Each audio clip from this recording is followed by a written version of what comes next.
les jours de la Pentecôte, Pierre, debout avec les autres 11 apôtres, et les voit là-bas et leur fit cette déclaration. Vous, Juifs, et vous tous qui résidez à Jérusalem, sachez bien ceci, prêtez l'oreille à mes paroles.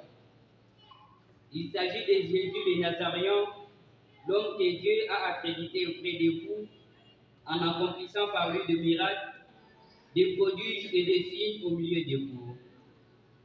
Comme vous le savez vous-même, cet homme, livré selon les desseins bien arrêtés et la préscience de Dieu, vous l'avez supprimé en écoulant sur les voies par la main des impies.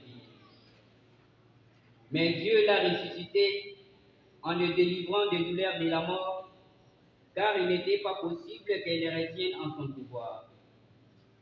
En effet, c'est de lui que parle David dans les psaumes. Je voyais le Seigneur devant moi sans relâche, il est à ma droite, je suis inébranlable. C'est pourquoi son cœur est en fête et ma langue exulte de joie. Ma chair elle-même reposera dans l'espérance. Tu ne peux pas m'abandonner au séjour des morts, ni laisser ton fidèle voir la corruption. Tu m'as appris le chemin de vie, tu me rempliras d'allégresse par ta présence. Frère, il est permis de vous dire avec assurance, au sujet du patriarche David, qu'il est mort, qu'il a été enseveli et que son tombeau est encore aujourd'hui chez nous.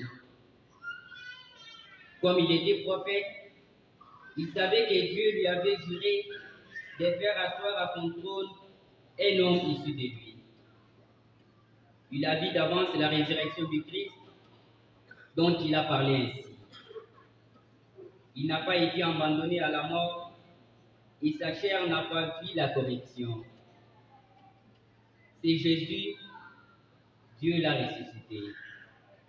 Nous tous, nous en sommes témoins. Élevé par la droite de Dieu, il a reçu du Père l'Esprit Saint qui était promis et il l'a répandu sur nous, ainsi que vous le voyez et l'entendez.